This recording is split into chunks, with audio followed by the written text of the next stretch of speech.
You know, some of you, for a good while, God has been undressing you, changing your clothing. You have to let him change everything. The sooner you do, the better. Some of you still have togas, garments of pride. Some of you have garments of fear. The word in psychology that is used is low self-esteem. So many of you walk around with that. You wear that like a cloak. You know, who am I? I'm like an ant. I can be stepped upon. But that's not what God clothes you with. So you wear this thing. You carry this identity as not from him.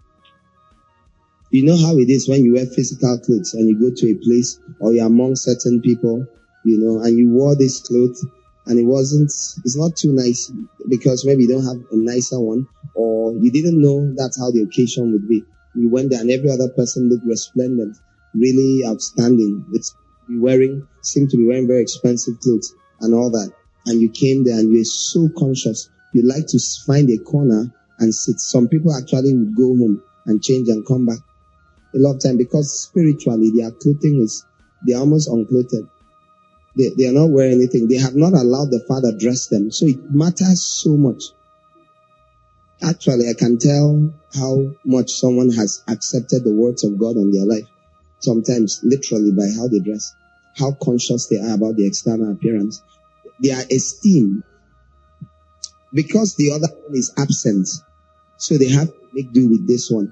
A physical one. They are so invested in it, in the external. So strong. It's so strong. It's like they'll die. They are conscious every second. The Lord has delivered lots and lots and lots of us from that. More and more, you've allowed him to clothe you with the confidence. God loves me as I am. I am in what state I am because I love him. I could look nicer externally if I was disobeying him. It's because of my obedience to him that I'm even like this. And you are clothed, just like a few minutes ago, you were worshiping, maybe when we were more quiet earlier on, or when it got noisy and all that, but you're feeling all that love, you know, from the Father. Those are the times you enter his presence and he clothes you and you feel accepted and you're fine. That feeling kind of dissipates. You walk away from there. Then you're all conscious again. How do I look? How do I appear? What do people think about me? And your whole life, morning till night, is occupied with that because you took off the Father's clothing. He gave you something and you wore it for a short while. Some people, every time you come for a meeting, you put it on. Not long after, you put it off.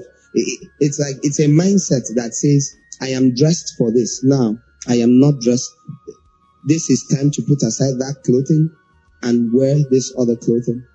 And part of what the Lord began to speak to me before I got up and started praying, you know, because some of you are clothed in grave clothes, you know, clothes of death, clothes that show that, and spiritually you're dying or you're dead. There are areas of your spirit, your life, your soul that you've allowed death to. I mean, it went from sickness to death, and you had a hand because it didn't just happen.